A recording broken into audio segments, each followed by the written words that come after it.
अस्सलाम वालेकुम गाइस, कैसे हैं आप। उम्मीद करता हूं कि आप सब खैरियत से होंगे, खुश होंगे और हमारी दुआ है कि आप हमेशा खुश रहें, हंसते और मुस्कुराते रहें। मेरा नाम है रहमान अनवर और मेरा नाम है लेसन। और मैं हूं मोहम्मद सईद। और आज हम जिस वीडियो पर रिएक्ट करने जा रहे हैं, इस वीडियो का टाइटल है US imposes sanction on 6 Pakistani companies, Pakistan nuclear program hit. तो देखते हैं भाई कि हमारे पास 6 कंपनियां थी, यकीन माने हमें तो आज पता चला है यानी कंपनियां भाई, कंपनीज वही भाई। तो भाई ज़फ़र आज नहीं है, वो कहीं काम से गए हैं, तो हम वीडियो बनाने लगे हैं। तो उससे पहले आप सब भाइयों से रिक्वेस्ट है कि दूसरे चैनल का लिंक डिस्क्रिप्शन में और कमेंट में पिन है, तो उसको जाकर देखें एक बार और सब्सक्राइब कर दें। तो करते हैं फिर भाई वीडियो स्टार्ट। नमस्कार and welcome you all world affair. मैं हूं प्रशांत धवन। नाउ रिसेंटली हमने देखा है कि एक मेजर जियोपॉलिटिकल डेवलपमेंट हुई है। यूएसए ने इंपोज कर दिए हैं सैंक्शंस 6 पाकिस्तानी कंपनियों पर इलीगल न्यूक्लियर एक्टिविटी के लिए। इसके बारे में बहुत से आर्टिकल्स पब्लिश हुए हैं, यहाँ पर आप देख पाओगे। US imposes sanctions on 6 Pakistani companies for unsafeguarded nuclear activities. Basically Pakistan की एक कंपनी इलीगल तरीके से, गलत तरीके से अपने जो लाइसेंसेस हैं इंपोर्ट एक्सपोर्ट के, इनको इस्तेमाल कर रही थी पाकिस्तान के न्यूक्लियर प्रोग्राम को स्ट्रॉन्ग करने के लिए। उसके अलावा Pakistan nuclear secrets, uranium enrichment करने की जो फैसिलिटीज है, जो टेक्निक है, ये सब भी एक्सपोर्ट कर रहा था बाहर के देशों को। इनकी कंपनियां एक्सपोर्ट कर रही थी, ये सब यूएस ने कहा है। और यूएस ने कैटेगोरिकली अगेन, ये जो सारी न्यूज है ये पाकिस्तानी मीडिया ने भी कवर करी है। यहाँ पे आप देख पाओगे दी एक्सप्रेस ट्रिब्यून का आर्टिकल है, US blacklist Pakistan firms over nuclear activities. और नीचे यहाँ पर लिखा है कि यूएस नेशनल सिक्योरिटी कंसर्न्स यहाँ पर खड़े हो गए थे। यूएसए ने कहा कि कल को हमारी सिक्योरिटी पर ही एक बहुत ही बड़ा खतरा खड़ा हो सकता है पाकिस्तान की एक्टिविटीज की वजह से। ना इस वीडियो में हम डिस्कस करेंगे कि क्या ऐसा पहले भी हो चुका है, इसका मतलब क्या है, इसको हम रोक कैसे सकते हैं, रीजन के लिए ये डेंजरस क्यों है, बहुत कुछ आपको जानने को मिलेगा। मगर आगे बढ़ने से पहले आपसे क्वेश्चन पूछूंगा। क्वेश्चन यहाँ पर यह है कि 12th वर्ल्ड हिंदी कॉन्फ्रेंस कौन सा कंट्री होस्ट करेगा। यह है यहाँ पे आपकी option, USA, Germany, Japan, Fiji. Comment section में करो उत्तर, सही आंसर आपको मिलेगा वीडियो के एंड में। ना मुझे पता है यहाँ पे आप पूछोगे अचानक से यूएस को क्या हो गया कि सिर्फ पाकिस्तान की ही जो ये 6 कंपनियां हैं इन पे लगा दिया सैंक्शन। देखो, यूएसए ने टोटल 3 इश्यूज पर दुनिया भर में 24 कंपनियों पे लगाए हैं सैंक्शन। वो 3 इशू क्या क्या है। पहला सबसे बड़ा इशू ये है कि दुनिया में कोई भी कंपनी है जो रशिया की मिलिट्री और इनकी डिफेंस इंडस्ट्री को किसी भी तरीके से हेल्प कर रही है, चाहे एयर कंडीशनर भी प्रोवाइड कर रही है ना रशियन सबमरीन के लिए, टैंक के लिए, कहीं से भी हेल्प कर रही है रशिया को, तो उस कंपनी पे लग जाएंगे सैंक्शन। तो 24 कंपनियां जो यहाँ पे सैंक्शन हुई हैं, इनमें से कई कंपनियां तो रशिया की मिलिट्री को कर रही थी सपोर्ट। फिर सेकंड यहाँ पर इशू है पाकिस्तान की न्यूक्लियर एक्टिविटीज। ये बात देखिए प्रेसिडेंट बाइडेन के मुंह से निकल गई थी। पाकिस्तान एक डेंजरस कंट्री है और इनका न्यूक्लियर प्रोग्राम भी इतना सेफ है नहीं। हालांकि बाद में यूएसए की गवर्नमेंट ने सही करी स्टेटमेंट कि नहीं, हमको भरोसा है कि पाकिस्तान सब कुछ मैनेज कर लेगा। बट इन रियलिटी आप भी जानते हैं, मैं भी जानता हूं, सच मुंह से निकल ही जाता है, पाकिस्तानी भी जानता है, पाकिस्तान के न्यूक्लियर वेपन्स सेफ हाथों में नहीं है। तो ये बहुत ही बड़ा इशू था, इसकी वजह से भी लगे हैं सैंक्शंस। फिर तीसरा सबसे बड़ा इशू है ईरान को भी अगर कोई देश हेल्प कर रहा है इनकी इंडस्ट्री को लेकर, इनके न्यूक्लियर प्रोग्राम को लेकर, तो उस पर भी लगाए हैं यूएसए ने सैंक्शन। और अगर आप सोच रहे हैं कि यूएसए ने ये सब पहली बार किया है पाकिस्तान के न्यूक्लियर प्रोग्राम को लेकर, तो मैं आपको बता दूं 2021 में ना यूएसए ने सेम टाइप के सैंक्शन लगाए थे बहुत सारी चाइनीज कंपनियों पर। देखिए, ये बात एक ओपन सीक्रेट है, चाहे चाइना, पाकिस्तान की गवर्नमेंट्स इसको एक्सेप्ट ना करे। पाकिस्तान का जो न्यूक्लियर प्रोग्राम है इसको बहुत ज्यादा सपोर्ट किया है ओवर द इयर्स चाइना ने। और 2021 नवंबर महीने में क्या हुआ कि यूएसए ने कई चाइनीज कंपनियों पर सैंक्शन लगाए, क्योंकि ये लगातार एड कर रही थी पाकिस्तान की न्यूक्लियर एक्टिविटीज को। प्राइमरली पाकिस्तान का फोकस आज के समय है न्यूक्लियर वॉरहेड बनाने में, मतलब कि मिसाइल के ऊपर जो यहाँ पे लगता है ना, जो मेन एक्सप्लोजन करता है, न्यूक्लियर वॉरहेड पाकिस्तान लगातार और बढ़ा रहा है। उसके अलावा जो बैलिस्टिक मिसाइल प्रोग्राम है ये भी पाकिस्तान लगातार इंप्रूव कर रहा है, इसमें भी चाइना हेल्प कर रहा है पाकिस्तान की। अब यहाँ पे आप मुझसे पूछेंगे मगर चाइनीज कंपनियां ये सब कर कैसे रही। देखिए, बहुत सारा इक्विपमेंट होता है आज के समय इंटरनेशनल मार्केट में जो आप सिविलियन पर्पस के लिए इस्तेमाल कर सकते हो, मतलब कि कोई न्यूक्लियर पावर प्लांट हो गया फॉर सिविलियन पर्पस, उसके लिए आप इस्तेमाल कर सकते हो, मगर उसको आप मिलिट्री पॉइंट ऑफ व्यू से इस्तेमाल नहीं कर सकते। तो पाकिस्तान जैसी कंट्रीज की जो रेपुटेशन है वो देखकर कई अमेरिकन कंपनीज ना जो ये सिविल इक्विपमेंट है ये भी पाकिस्तान को नहीं बेचती, इस डर से कि कल को पता नहीं है कैसे इसको इस्तेमाल कर ले।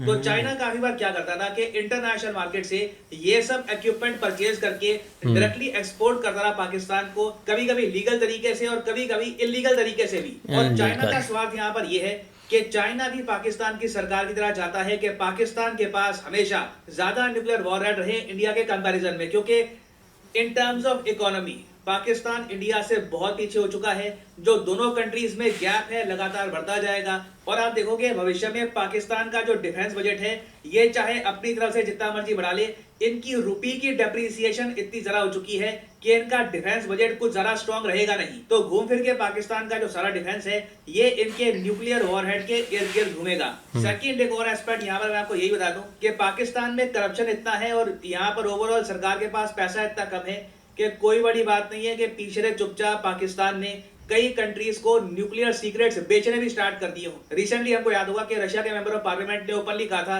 कि पाकिस्तान प्रोवाइड कर रहा है nuclear tech support to Ukraine for building nuclear bombs.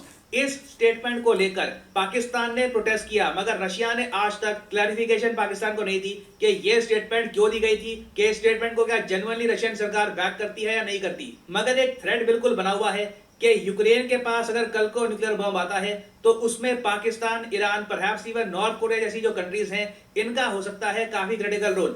और मैं आपको ये बता दूं कि यूएसए भी नहीं चाहेगा कि रशिया इतना ज्यादा कॉर्नर्ड हो जाए। व्लादिमीर पुतिन ऑलरेडी कह चुके हैं रिसेंटली कि जो रिस्क है न्यूक्लियर वॉर का ये दिन बर दिन बढ़ता जा रहा है। ये बहुत बड़ी स्टेटमेंट है। इन्होंने पहले कहा था एक बार कि न्यूक्लियर थ्रेट का जो खतरा है कुछ हद तक है, मगर अब ये कह रहे हैं कि लगातार जो ये रिस्क है ये बढ़ता जा रहा है। और आप इमेजिन करके देखिए कल को अगर यूक्रेन क्लेम करता है कि ये 3-4 महीने में न्यूक्लियर टेस्ट करके एक न्यूक्लियर वेपन वाला देश बन जाएगा, तो उस केस में रशिया इमीडिएटली क्या एक्शन लेगा आप इमेजिन कर सकते हैं। तो यूएसए भी ये सब नहीं चाहेगा, इसलिए भी यूएसए ने टाइमली कई जो कंपनियां हैं पाकिस्तान की इन पे लगा दिए हैं सैंक्शन। मगर एक बहुत ही बड़ा थ्रेट दुनिया को यह भी है कि पाकिस्तान आर्मी में करप्शन बहुत ज्यादा है।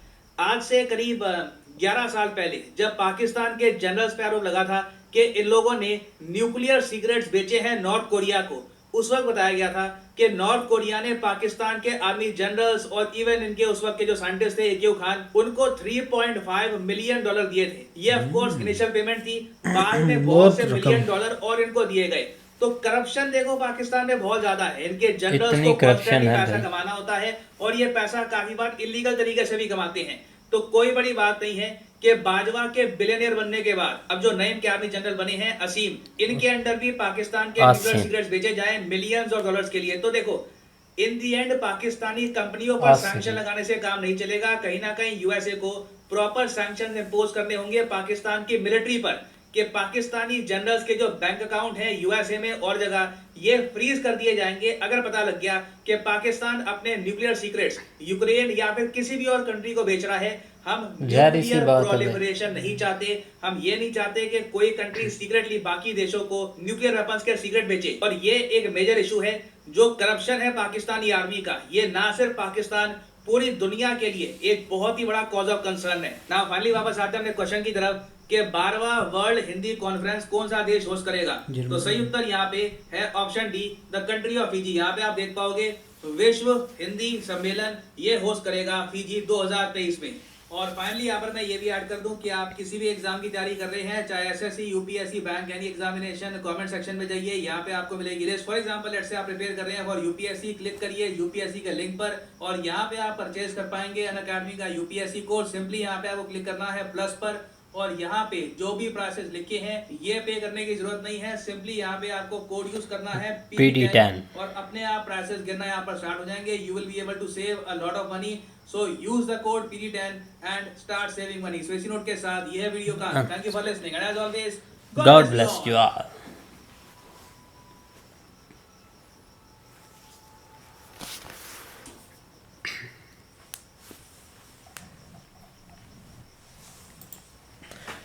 हाँ जी गाइस, तो जैसा कि आप वीडियो देख रहे थे सर प्रशांत की, तो बिल्कुल अगर देखा जाए तो भाई ये तो एक पाकिस्तान की जो है ना वो बहुत बड़ी भाई सैड न्यूज़ है पाकिस्तान के लिए, क्योंकि पहले ही अब पैसे की बहुत ज़्यादा ज़रूरत है, तो ऐसे ये सिगरेट देकर या कंपनीज़ में ऐसा काम स्टार्ट करके ये पैसा कमा रहे थे ये तो। लेकिन पता तो इन सबको होता है यूएस से जो है ये, लेकिन ये कि भाई रिस्क जो है ना, सॉरी रिस्क बोल रहा हूँ, ये सैंक्शन थोड़े लेट लगाता है, क्योंकि जब ये अपना फ़ायदा देख रहा होता है ना अगली कंट्री में, तब तक ये खामोश रहते हैं, तब तक ये कुछ नहीं करते। लेकिन अभी देख लें कि उनको कुछ थोड़ी सी खड़की होगी तो उन्होंने भाई डायरेक्ट ही सैंक्शन लगा दिए हैं।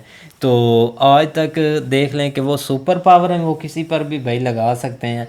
जब उनके हाथ में सब कुछ है तो वो हर जगह पर लगा सकते हैं, रशिया हो चाहे कोई और हो। लेकिन उन्होंने पाकिस्तान पर लगाए, और पाकिस्तान पर पहले भी रशिया ने भी इल्ज़ाम लगाया, या इल्ज़ाम है या सच्चाई है, अगर है तो फिर ही उन्होंने भाई बोला है। तो वैसे भी ये इन काम में बहुत माहिर होते जा रहे हैं भाई, कि पैसा थोड़ा बहुत लिया सॉरी, तो आगे काम चलाया उनका। लेकिन ऐसे ठीक नहीं है। बाकी भाई काफ़ी खतरा होता है ये जो स्टेप है ना न्यूक्लियर का, या मतलब कि बेचना या इसमें मुलव्वस होना, ये तो एक खुल्ला एक ज़्यादती बोल रहे हैं, या एक मासूम लोगों का एक मतलब कि एक जान लेने वाली बात है। तो लिहाजा अब यूएसए का आए कल दिन कोई मुहार नहीं, पता नहीं किस तरफ पाकिस्तान की तरफ साइड पर हो जाता है, कभी कुछ और सैंक्शन लगाने लग जाता है, और कभी पाकिस्तान को डेंजर बोल देता है कि ये भाई बहुत ख़राब कंट्री है, या डेंजर कंट्री, सॉरी उसने जो बाइडेन ने बोला था। तो लिहाजा इससे अब हमें यूएस से नहीं सबक सीखना चाहिए, हमें इससे खुद सबक सीखना चाहिए कि हमने इनके खिलाफ क्या स्टेप लेने हैं। क्योंकि पाकिस्तान में कुछ बहुत करप्शन है। अब जितने परसेंट भी आप बोले ना उससे ज़्यादा ही होगी, क्योंकि हर बंदी जो भी काम करवाता है ना, रिश्वत के बगैर कभी नहीं काम होता। वो आपको पैसे देने पड़ते हैं, रिश्वत लेते हैं, चाहे वो आपको एक यहाँ तक कि आपको एक जैली डिग्री भी मिल जाती है भाई। अगर आपके पास पैसे हैं तो आप कुछ भी ले सकते हैं। काफ़ी लोगों ने भाई जैली डिग्री भी ली है यहाँ पर, क्योंकि यहाँ पर ऐसा काम बहुत ज़्यादा चल रहा है, पैसे की बहुत ज़रूरत है, हर चीज़ में करप्शन है। और करप्शन को ऐसे नहीं मिटाया जाता। अब कोई आप बोलते हैं कि इमरान खान बोलता है कि मैं पाक दामन हूँ तो मैं इधर आ जाऊँगा, मैं करप्शन ख़त्म कर दूँगा, कभी भी नहीं भाई। छोटा से छोटा अगर मज़दूर है, छोटे से छोटा भाई जो भी, अब देख लें कि आप नकली जो अपनी डिग्री बनाकर आगे जॉब भी ले सकते हैं गवर्नमेंट की, इस हद तक ये भाई करप्शन के अंदर भाई डूबा हुआ है पाकिस्तान। इतनी करप्शन भाई होती है कि करप्शन के बगैर कोई मुल्क, मतलब कि करप्शन जहाँ होती है ना वो मुल्क तरक्की भी नहीं करता भाई, बिल्कुल भाई। अब देख लें कि भाई इतना ज़्यादा टैलेंट है, एक बच्चा भाई इतनी मेहनत करके पढ़ता है लिखता है, वो एक नौकरी के लिए जब जाता है उसके, तो वो भाई पैसे जिसके पास हैं उसने लग जाना है, जिसके पास पैसे नहीं है उसका भाई कोई काम वहाँ नहीं है। तो ये वाला काम वहाँ पर भाई चलता है। इसीलिए भाई जब तक ऐसा माहौल रहेगा तो भाई गरीबों की हाँ लगेगी। एक गरीब बच्चा उसने अपनी इतनी मेहनत करके स्टडी की है, तो जब वो मेन अपने मकसद तक पहुँच पाता है तो उस वक़्त उसको भाई पैसों की ज़रूरत है। आज भी एक लड़का भाई मुझे मिला था, वो बोल रहा था यार बहुत मेहनत की है, लेकिन ये है कि जब एंड पर जाता हूँ तो तब जाकर भाई पैसों का मामला आ जाता है, तो तब जाकर भाई मैं रह जाता हूँ।